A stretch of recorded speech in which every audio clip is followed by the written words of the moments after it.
Up in the sky is where I was born, in a rain with animals in the sea. I am one of the baboons in the jungle. I was born in a different, my eyes don't see the same. I imagine things on my own way. I can feel the rhythm, I can feel the clouds moving mountains to mountains like music in my ears.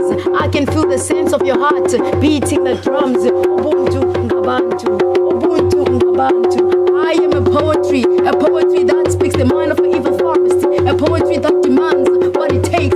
I began to blow like a cricket. I am what I am because I am what I am. The love you gave, the jokes we shared, memories we heard, but lost in the busy world. Children with no education, ways with no direction, success with no information. We're a group of individuals who've spent 2 weeks together, and a particular process has happened for us that some people have called social fermentation. And we feel that it's a little bit like the process of making amageu. Can you please tell everybody what is amageu? It's a traditional, very popular drink among Xhosa-speaking people, but that drink requires ingredients, one. Two, it requires a process of fermentation. And that's been an interesting process that has involved different people who've come together as the ingredients, and they've shared a particular process.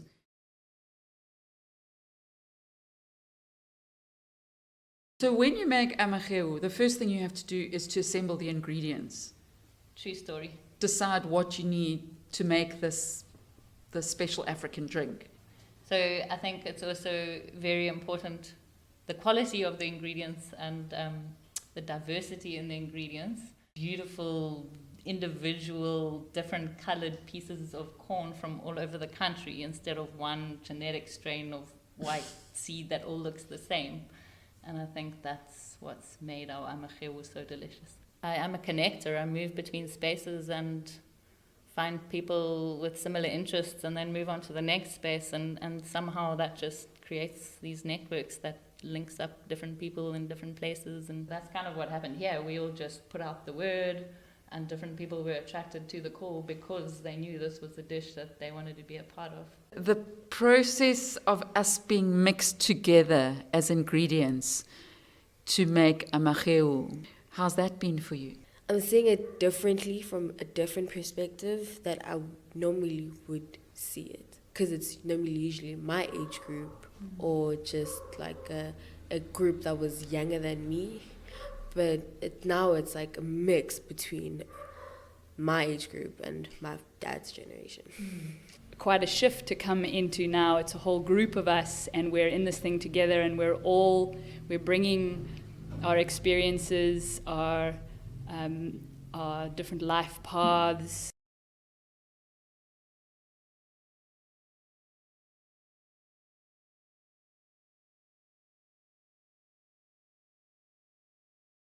The first ingredient that you start with is something from the past. For some people, that's what's called a starter culture. It's been important for me to realize that this group of people didn't just come together on this occasion, but that there are a number of people in this group who have been together at a previous workshop where a certain amount of fermentation took place, where a beautiful brew was brewed, and that we can carry a little bit of that forward as a starter culture. In our first session working together, we drew a big clock, and we spoke about how this clock is really a representation of the colonial understanding of time as being linear. You know, one thing happens, and then it's over, and then another thing happens, and time moves in a straight arrow. And once something has happened, it's over. But then we started talking about other ways of understanding time and how time is layered and how the hauntings of the past are still with us, but that the present has some evolutionary potential to change the past and influence the future and the potential that we have. We've all brought the past with us into these spaces, and that's often been really difficult. 1963, I'm a 9-year-old. There's this huge, painful event that takes place, forced removal. I remember huge trucks, bulldozers. They are still stuck in my mind. People loading their furniture in these huge trucks. And we were removed from District 6, separated from everyone else that I grew up with. We were dumped in Gugulethu. I was also came through the struggle. I was also quite intimately involved, and always felt that I had kind of blood on my hands in some ways, even though I didn't do anything. The past is here in the present too. It's not just the future. It's not so much about how do we bring the future into the present, but it's also about how do we actually deal with this past. I can say my past, it built me a lot. I grew up with a big family, and then I have a grandfather and grandmother. She loved me a lot. And then they keep on telling me about the beauty of nature, how to grow your own food. So for me, it was a good thing, which means I can call it in Xhosa, umntu ngabantu, which means I can't be a human being alone without other people.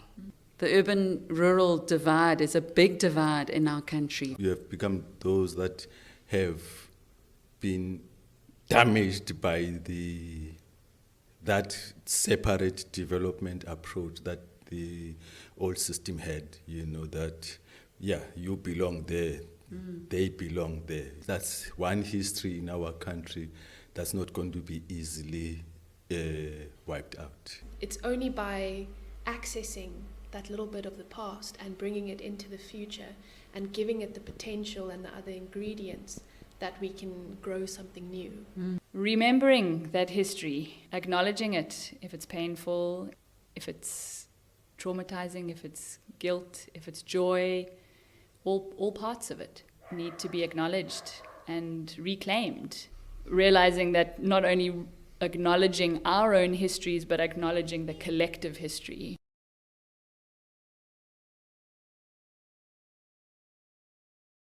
When you're mixing the water and the mealie meal together, your goal is to create a good mix. You don't want bits of the mealie meal sitting separate from the water. You're really wanting to get a good mix going. And that ego part of us doesn't like to get mixed up with everybody else. We want to hold on, I want to stay as a grain of mealie meal. I don't want to get mixed up into a mixture in which I'm going to be unrecognizable. Going with the flow, I've lost my individual identity, but now I'm part of a whole, but I don't know where's it going to go? What are we going to create? What's the end product? This week for me has felt very unpredictable. It's been a very collaborative process. It's been a slow process. Being sent out to make up cartoons and film them.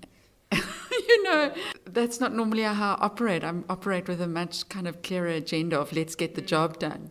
Learning to go with a process that doesn't really know where it's going, but it's a whole lot more fun than following a well laid out plan.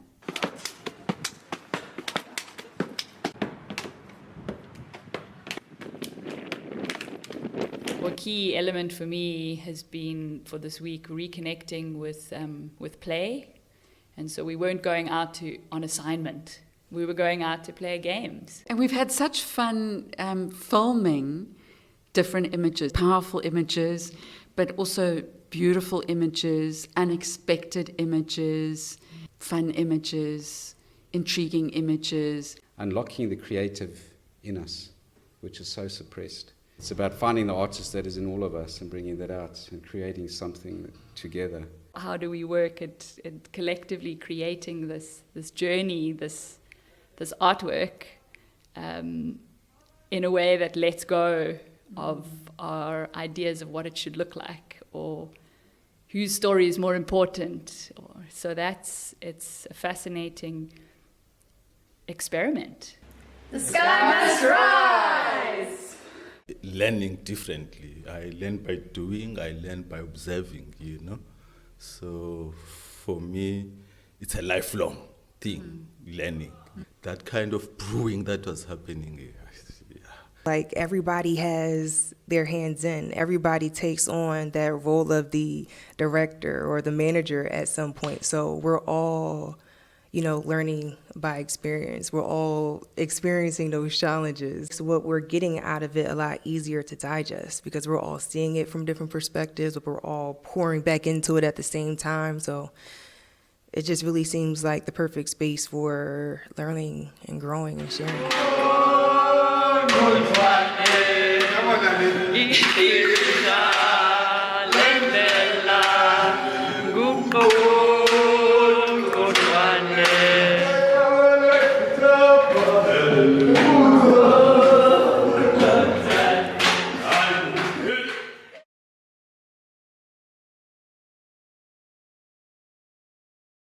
And then we have some boiling water added to us and we cook.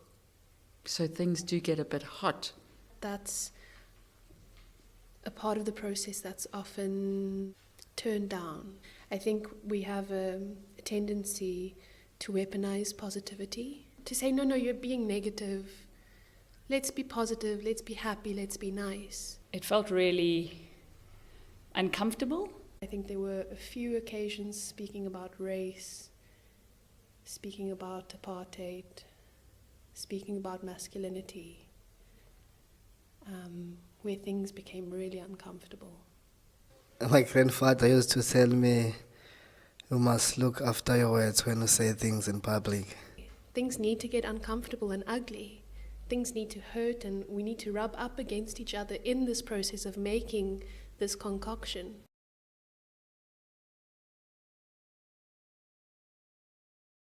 After having cooked amaheu, you have to stop, put the pot there, leave it until it's cold. Actually, you sometimes just need to sit and let people talk and let people share and listen. It requires time to just, after having cooked it, you have to put it somewhere. So it seems that this amaheu that we've been cooking together this week is something that you do enjoy. It takes time. It's not like the amaheu that you buy in the carton. I don't rush things. I have passion to do things. So even this week, these 2 weeks for me, it's like 2 days. Once you allow it to digest, you can take from it what you need to. Giving some space to allow all the stuff we've been talking about processing to actually digest helps us to kind of make sense of what feels like chaos. And one of the things that seems to be coming through is that the most important thing is for us to slow down and do nothing and not know what to do.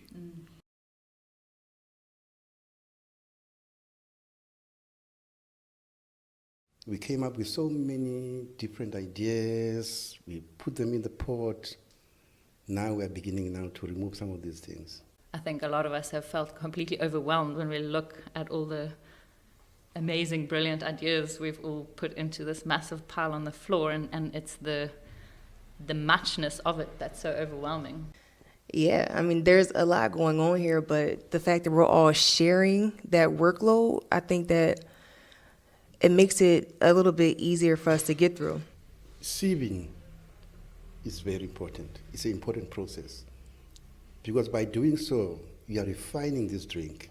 You are making this drink drinkable. That process of distillation is so important for us to be able to make any sense of the information. A large part of the work is actually just refining it and taking out the bits that don't need to be there, like really distilling something to its essence.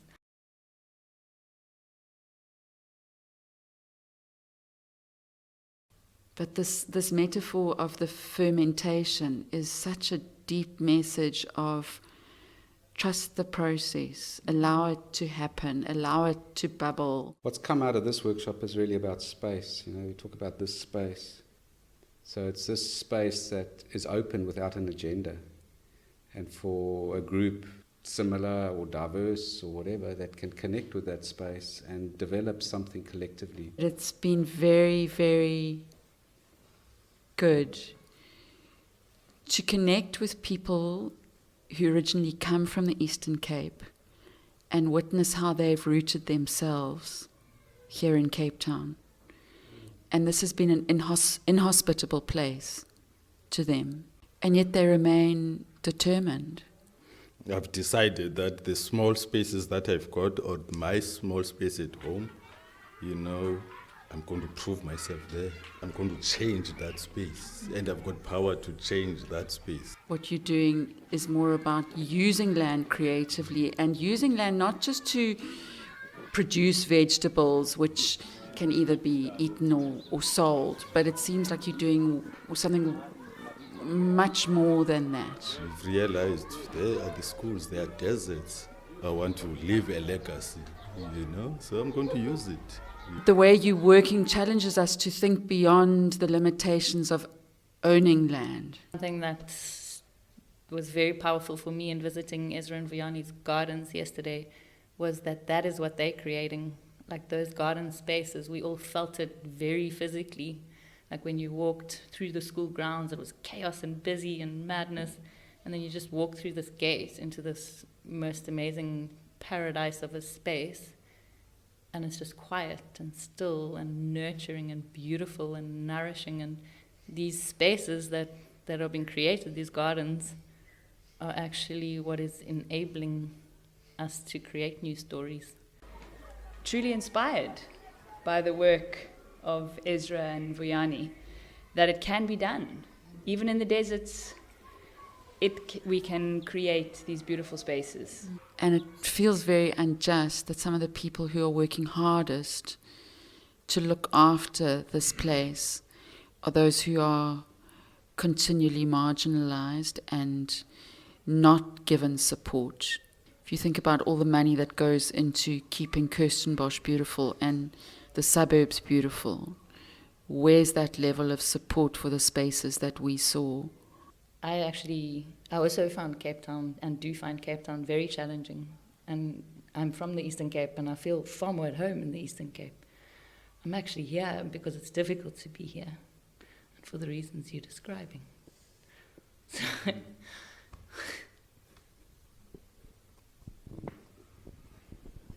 We've experienced a little bit this week of how it feels to live on the other side of the railway line and to struggle for support and to struggle to access land and to struggle to beautify spaces and create spaces of healing.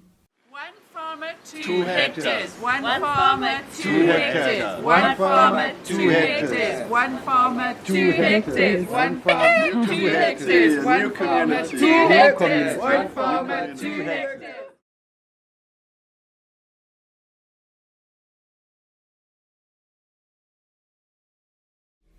The elders tells us that a visitor is very important. And when a visitor comes to your homestead, you have to offer that visitor something. And Amaheuge is used for that kind of offering. We come to the part of this ceremony where we are going to drink or eat, and we're going to eat and drink communally as a way of crossing boundaries and borders, enabling conversations. Remember, this is a drink that you are going to be serving to your family, those who are on their journey, coming from somewhere, going somewhere. I certainly feel very full and particularly happy because my favorite meal happens to be deep connection. So that is what truly nourishes me in life. So we don't know how to be change makers on our own, because I don't know if we can be a change maker on our own in isolation, in a vacuum. We have to do it together. And perhaps that is the true power of PV, in the sense because it's putting you in that place where you are on that stage or on that platform where you are speaking. You're being held accountable. So what you say is there for all to see. The participatory video process is not so much so about having an end product, but really what's happening throughout the workshop. So it's just like the conversations that we're having, the relationships that we're building, the insights that are being gained, The things that we're all experiencing here, these are things that we should take with us out into the world. Just like processing things, going through challenges, learning to have acceptance, being patient. It's been a unique process, this one here, because it's been really at a deep level in such a short time. So I guess our process has been creating a taste of South Africa, of Cape Town, of us being here in Muizenberg, and of us also acknowledging that there's a railway line that runs through us, through the group. Yes, we are Muizenberg, but we are also Gugulethu on the other side of the railway line. This process has been amazing. I've learned a lot, and it's something that I can take with me. And that's why we need these bridges across the railway lines, across the country, from the urban to rural, from the haves to have-nots. Like, we need more bridges, and we need to cross those bridges. Like, we've been far too comfortable for far too long. In Xhosa, we say now, our story is in Uvutondaba. When we talk about Uvutondaba, we talk about it's whereby things getting there now. It's whereby we see the action. It's whereby we see the truth. It's whereby we see the lies. So it's time now we need to enjoy, we need to tell which is which is not. No matter what, it's not time to looking back. We're making Amachil. Thank you.